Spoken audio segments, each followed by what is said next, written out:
আজ আমি নতুন একটি রেসিপি নিয়ে চলে এসেছি। আজকে আমি তোমাদেরকে খুব সহজ পদ্ধতিতে একটা মজাদার রেসিপি বানিয়ে দেখাবো। আজ আমি তোমাদেরকে গুঁড়ো দুধ দিয়ে দুধ পিঠে বানিয়ে দেখাবো। এটা বানাতে যেমন সহজ হয় আর খেতে কিন্তু খুবই মজার হয়। তাই বন্ধুরা, আমার রেসিপিগুলো যদি তোমাদের কাছে ভালো লেগে থাকে আর তোমরা যদি আমার চ্যানেলে নতুন হয়ে থাকো, তাহলে আমার চ্যানেলটিতে একটা সাবস্ক্রাইব করে। আসসালামু আলাইকুম। নতুন একটি পর্ব দেখার জন্য সকলকে স্বাগতম। এই দুধ পিঠে যদি একবার বানিয়ে কাউকে খাইয়েছো, দেখবে তোমার খুবই প্রশংসা করবে, এত মজার হয়। আর মাত্র হাতে গোনা 5 মিনিটে এই রেসিপিটা খুব তাড়াতাড়ি তৈরি করে নিতে পারো। দুধ পিঠে বানাবার জন্য আমি এখানে একটা পাত্র নিলাম।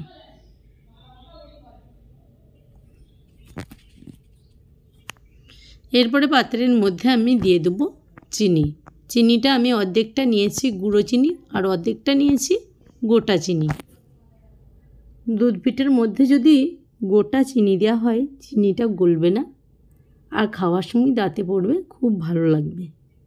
তাই আমি যেমনভাবে পিঠেগুলো বানাচ্ছি, আমার ভিডিওটি ফলো করে পিঠেগুলো একবার হলেও বাসায় বানাও, দেখবে খেয়ে একেবারে মন ভরে যাবে, এতটাই মজার হয়। এরপরে আমি দিয়ে দিলাম একটি মাত্র ডিম। ডিমটা আমি ফ্রিজ থেকে 20 মিনিট আগে বের করে রেখেছিলাম। আর যদি ফ্রিজে থাকে ডিম, সেই ক্ষেত্রে ডিমটাকে অতি অবশ্যই বের করে রেখে দিতে হবে নরমালে। এখানে কোনো রকমভাবেই ঠান্ডা ডিম ব্যবহার করা চলবে না। এরপরে একটা উইস্কের সাহায্যে ভালো করে চিনি আর ডিমটাকে মিশিয়ে নিতে হবে।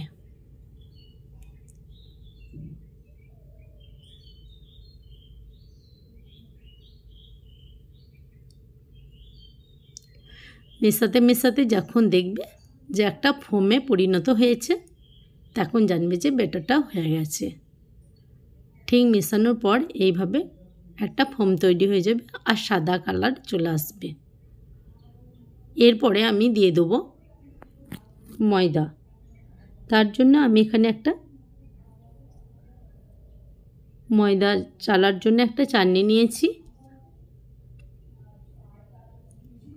এরপরে আমি দিয়ে দিলাম যে বাটির মাপে নিয়েছিলাম চিনি, হাফ বাটি, ওই বাটির মাপেই আমি নিয়ে নিলাম 1 বাটি ময়দা।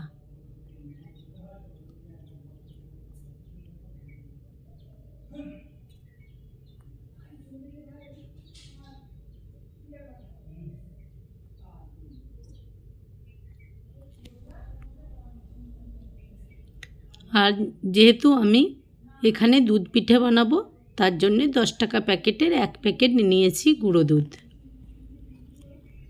আর দুধটা তো অতি অবশ্যই লাগবে। এই পিঠেটাই আমি দুধ পিঠেই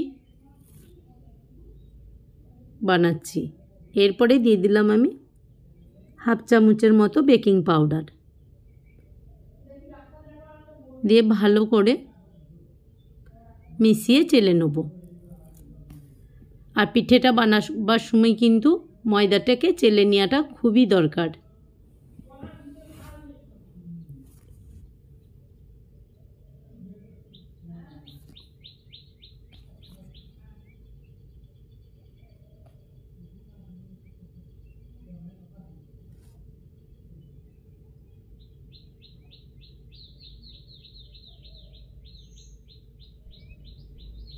চালা হয়ে গেছে। এরপরে সব উপকরণগুলো একটা চামচের সাহায্যে মিশিয়ে নিতে হবে। দেখবে একটা মিডিয়াম ডোয়ে তৈরি হবে। ডোটাকে মিডিয়ামভাবে তৈরি করে নিতে হবে। খুব শক্ত হলেও ভালো হবে না, বা খুব নরম হলেও ভালো হবে না। এরপরে চামচের মধ্যে আমি নিয়ে নেব রান্নার রেগুলার তেল 2 চামচের মতো, দিয়ে ভালো করে মিশিয়ে ঢাকনা চাপা দিয়ে রেখে দেবো 5 মিনিটের মতো।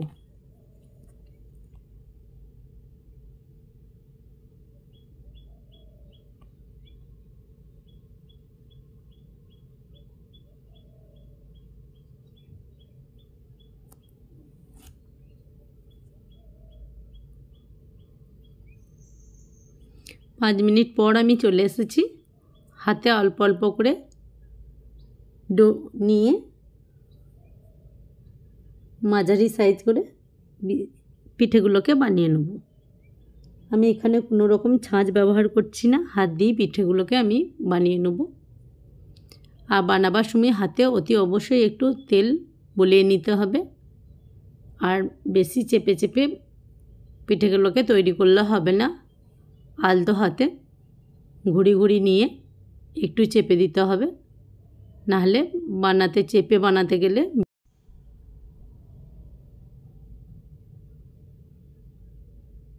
এরপর আমি ওভেনের মধ্যে একটা কড়াই বসিয়ে দিয়েছি। কড়াইয়ে যখন তেলটা গরম হবে হালকা, তখন একে একে পিঠেগুলো আমি দিয়ে দেবো। পিঠেগুলো এক হাতে বানাতে হবে আর এক হাতে সঙ্গে সঙ্গে দিয়ে দিতে হবে। আর পিঠেগুলো কিন্তু চেপে বানানো যাবে না।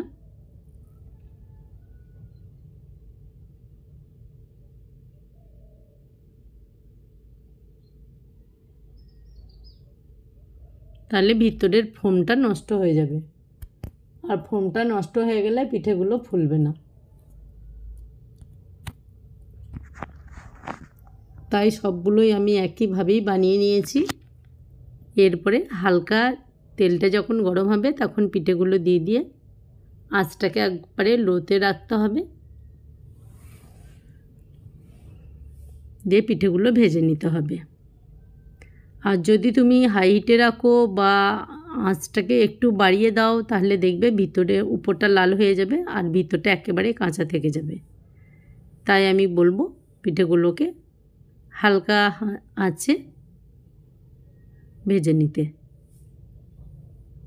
আমার একটা পিঠ কালার চলে এসেছে, আমি উল্টিয়ে আর একটা পিঠ 2 থেকে 3 মিনিটের মতো রেখে দেবো।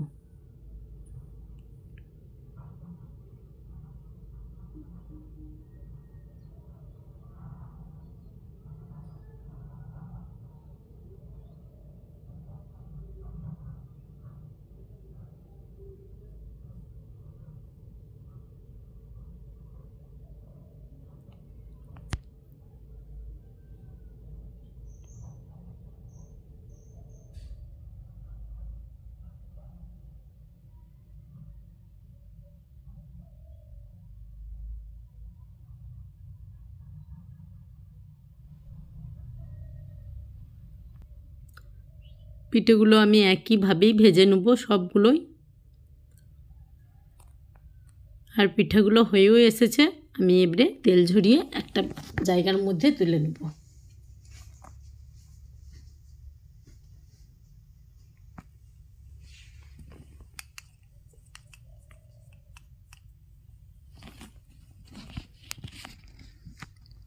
আর দেখো বন্ধুরা কতটা লোভনীয় হয়েছে পিঠেগুলো, আর ফুলে ডাবল হয়ে গেছে। এই পিঠে তোমরা বাচ্চাদের টিফিনে বা অফিসের টিফিনে অতি অবশ্যই দিতে পারো। হালকা খিদের জন্য 10টায় জলখাবারে বা সন্ধ্যেয় নাস্তায় রাখতে পারো, এতটাই মজার হয়।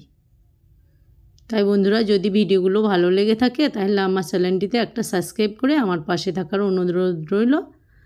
আর আমার রেসিপিটা তোমাদের কাছে কেমন লেগেছে সেটা একটা কমেন্ট করে জানিও, আর ভালো লাগলে একটা লাইক করে দিও। তোমরাও ভালো থেকো, সুস্থ থেকো, সাবধানে থেকো, আর সবাই সবারই খেয়াল রেখো। খুব শিগগিরই দেখা হবে পরের একটি রেসিপি নিয়ে। আসসালামু আলাইকুম।